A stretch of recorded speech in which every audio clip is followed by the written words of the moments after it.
கதை கதையாய் கதைக்கலாம் நிகழ்ச்சியில் உங்களுடன் கதைத்துக் கொண்டிருப்பது ராகவி. பொன்னியின் செல்வன் பாகம் 3, கொலைவாள், அதிகாரம் 25. முதன் மந்திரி வந்தார். பழையாறை நகரின் வீதிகள் அன்றுவரை என்றும் கண்டிராதபடி அல்லோல கல்லோலமாய் இருந்தன. அத்தென்னகரில் ராஜ மாளிகைகள் இருந்த பகுதியை நோக்கி ஜனங்கள் திரள் திரளாக போய்க் கொண்டிருந்தார்கள். ஆண்களும் பெண்களும் வயோதிகர்களும் வாலிபர்களும் சிறுவர்களும் கூட்டம் கூட்டமாக சென்றார்கள். சைவர்களும் வைஷ்ணவர்களும் பௌத்தர்களும் சமணர்களும் அக்கூட்டத்தில் கலந்திருந்தார்கள். கடும் விரதங்கள் கொண்ட காலாமுகர்கள் சிலரும் அக்கூட்டத்தில் ஆங்காங்கு காணப்பட்டார்கள். மக்களில் அநேகர் அழுது புலம்பிக் கொண்டு சென்றார்கள். பலர் பழுவேட்டரையர்களை வாயாறு சபித்துக் கொண்டு சென்றார்கள். வாலிபர்கள் சிலர் அங்கங்கே கையில் கழிகளுடன் காணப்பட்டார்கள். அவர்கள் அவ்வப்போது ஒருவருடைய கழியை இன்னொருவர் தட்டி ஓசைப்படுத்தி கொண்டு சென்றார்கள். கழியை அடிபடும் ஓசை கேட்டதும், பழுவேட்டரையர்களின் தலையில் அப்படி போடு என்று சிலர் மெதுவாக சொன்னார்கள். சிலர் அவ்வாறு சத்தம் போட்டும் கத்தினார்கள். சத்தம் போட்டு கத்தியவர்களில் காலாமுகர்கள் முக்கியமாய் இருந்தார்கள். பழையாறையில் இருந்த முக்கியமான ராஜ மாளிகைகளின் முன் முகப்புகள் பிறைச்சந்திரன் வடிவமாக அமைந்திருந்தன. எல்லா மாளிகைகளுக்கும் சேர்ந்து முன்பக்கத்தில் விசாலமான நிலாமுற்றமும் இருந்தது. விசேஷமான சந்தர்ப்பங்களில் 10,000கணக்கான மக்கள்கள் கூடி நிற்கும்படியாக அந்த நிலாமுற்றம் விசாலமாய் இருந்தது. முற்றத்தை சூழ்ந்து வெளிப்புறத்தில் உயரமான மதில் சுவர் இருந்தது. அந்த மதில் சுவருக்கு 3 வாசல்கள் இருந்தன. ஒவ்வொரு வாசலிலும் சில அரண்மனை சேவகர்கள் காவல் புரிந்தார்கள். திரள் திரளாக வந்து கொண்டிருந்த கூட்டம் நிலாமுற்றத்தின் 3 வாசல்களின் அருகிலும் வந்து சேர தொடங்கியது. வினாடிக்கு வினாடி கூட்டம் அதிகமாகிக் கொண்டிருந்தது. செய்தி கொண்டு வந்திருந்த இருவரையும் அவர்களை அழைத்து வந்த ஊர் சேவகர்களையும் மட்டும் அரண்மனை காவலர்கள் உள்ளே விட்டார்கள். மற்றவர்களை தடுத்து நிறுத்தினார்கள். ஆனால் வெகுநேரம் தடுத்து நிறுத்த முடியவில்லை. கூட்டத்தில் எங்கிருந்து கிளம்புகின்றன என்று தெரியாதபடி சில குரல்கள் உள்ளே போங்கள் என்று கூவின. பின்னால் இருந்தவர்கள் முன்னால் இருந்தவர்களை தள்ளினார்கள். கடலின் அலைகள் ஒன்றை ஒன்று தள்ளி கொண்டு வந்து கடைசியில் பேரலையே கரையிலேயே போய் மோதும்படி செய்கின்றன அல்லவா? அது போலவே இந்த ஜனசமுத்திரத்திலும் நடந்தது. முன்னால் இருந்தவர்கள் பின்னால் வந்தவர்களால் மோதப்பட்டு வாசற்காவல் புரிந்த சேவகர்களை தள்ளிக்கொண்டு உள்ளே புகுந்தார்கள். அவ்வளவுதான். காவேரி கரையில் சிறிய உடைப்பு எடுத்தாலும் வர வர பெரிதாகி வெள்ளம் குபுகுபுவென்று பாய்வது போல் ஜனங்கள் நிலாமுற்றத்தில் தடதடவென்று பிரவேசித்தனர். சிறிது நேரத்துக்குள் நிலாமுற்றம் நிறைந்து விட்டது. ஆயிரக்கணக்கான மக்கள் அங்கே சேர்ந்து விட்டார்கள்.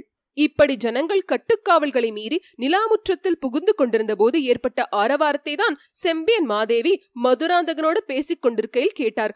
குமாரனுடன் வாதாடுவதை அத்துடன் நிறுத்திவிட்டு அரண்மனை மேல் மாடத்தில் முன் முகப்புக்கு வந்து சேர்ந்தார். தெய்வீக கலை பொருந்திய அப்பெருமூதாட்டியின் திருமுகத்தையும் கூப்பிய கைகளுடன் அவர் நின்ற சாந்தமான தோற்றத்தையும் பார்த்ததும் அந்த ஜனசமுத்திரத்தின் ஆரவாரம் அடங்கியது.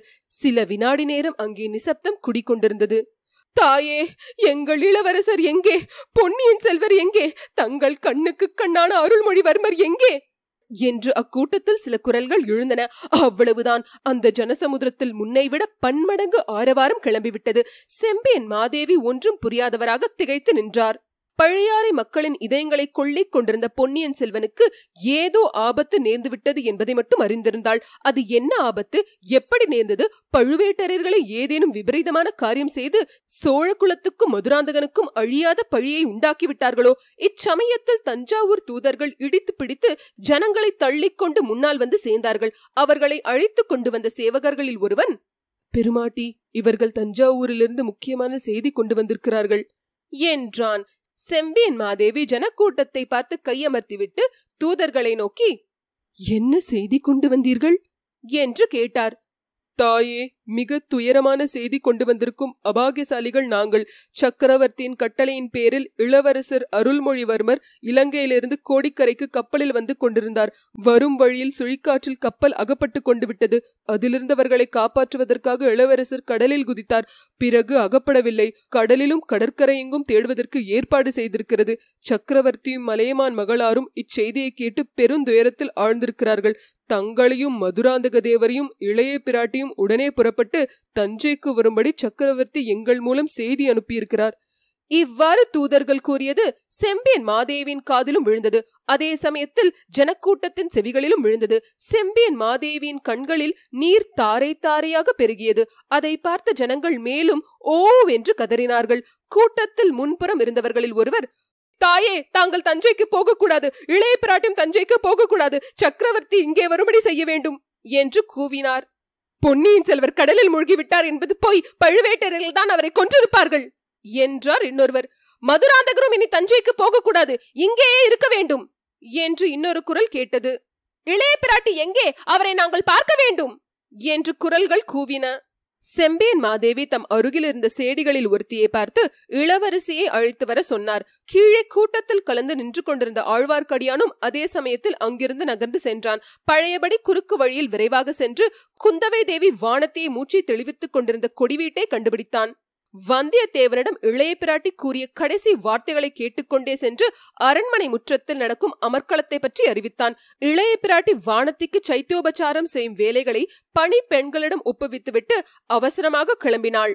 இளைய பிராட்டி குந்தவை தேவி அரண்மனை மேல் மாட முகப்பில் செம்பியன் மாதேவியின் அருகில் நெருங்கிய போது அந்த மூதாட்டியின் கண்களிலிருந்து கண்ணீர் பெருகுவதை கவனித்தாள். அந்த காட்சி குந்தவையின் கண்களிலும் கண்ணீர் பெருக செய்தது. இதை கண்ட ஜனசமூகம் மேலும் துயர சாகரத்தில் மூழ்கியது. பொன்னியின் செல்வர் கடலில் மூழ்கவில்லை, பழுவேட்டரையர்கள் கொன்றுவிட்டார்கள். அவர்களை பழிக்கு பழி வாங்க வேண்டும்.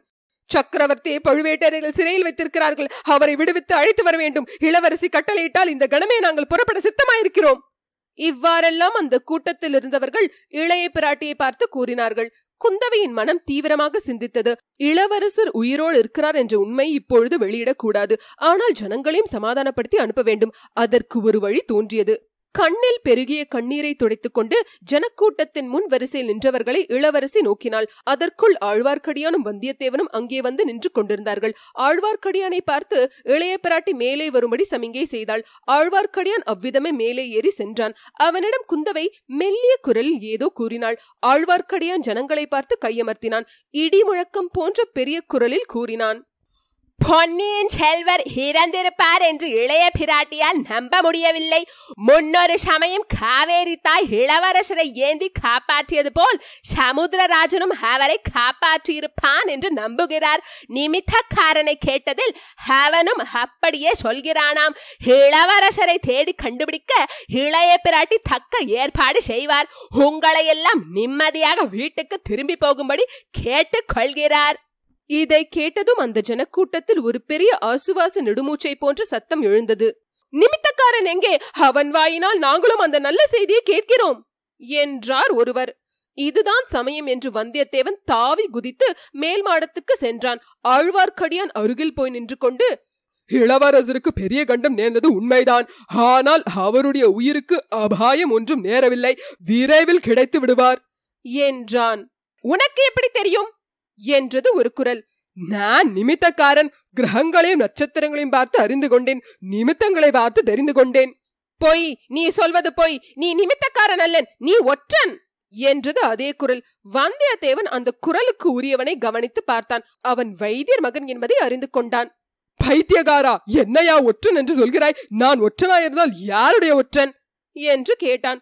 பழுவேட்டரையர்களுடைய ஒற்றன் என்று வைத்தியர் மகன் பழிச்சென்று மறுமொழி கூறினான். என்ன சொன்னாய் என்று வந்தியத்தேவன் கர்ஜித்தான். ஜனங்கள் கீழே நின்ற நிலாமுற்றத்திலிருந்து வந்தியத்தேவன் நின்ற மேல் மாடம் 12 அடி உயரத்தில் இருந்தது.